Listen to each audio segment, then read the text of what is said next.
Magandang araw mga perkoy, hito na naman tayong muli maghahayag ng komento tungkol sa labanan ng SMB Country Converge Fiber.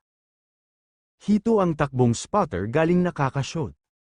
Ang ganda talaga ng ball screen ni Pajardo kaya malayang nakakashoot si Romeo.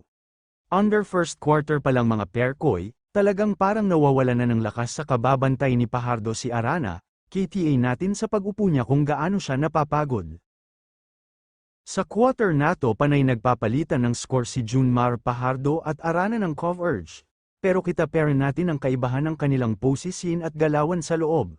Marami kasi backup na ace player ng SMB.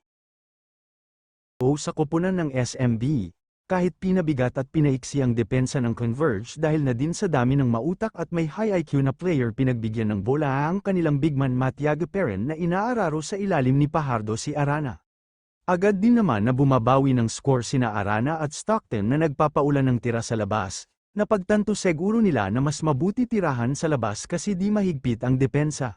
Dito sa play na to inaangasan nila ng galawan sa ilalim si JMF. Paisa-isa na humabol ang SMB pero natapos ang first quarter 20-29 lamang pera ng 9 points ang Converge.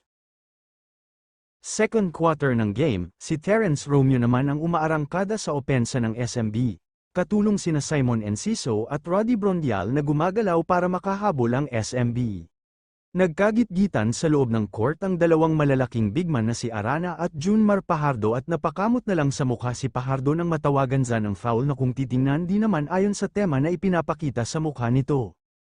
Patuloy na nagpapalitan ng score ang mga magkakatunggaling manlalaro, na sina CJ Perez at Terence Romeo sa kabila naman andoon din sina Arana at Stockton na patuloy na nananalasa sa SMB. End of the first half, lamang pera ng Converge 43-50 ang score. Sa simula ng third quarter, dito na bahagyang umarangkada ang koponan ng SMB sa pangunguna ni CJ Perez, kasama pa sina Pajardo Brondial pati si Super Marcia Lassiter na tumira ng trees sa labas. Dahil sa kanilang ginagawang tadong opensa di na nakapalagpa at lamang na ang koponan ng SMB 74-70 na 24 na kalamangan dahil seguro na puyat at pagod na ang Fibers. Sa pagsisimula ng 4 RTH quarter na ipinapakitang galing ng SMB, natatawa at pumalakpak na lang sa tuwa si Coach Gallant. Sa puntong ito wala nang nagawa pa si Arana at napaupo na lang nang may pagsisi sa laro. Mag-like naman kayo, comment, share and subscribe. Salamat.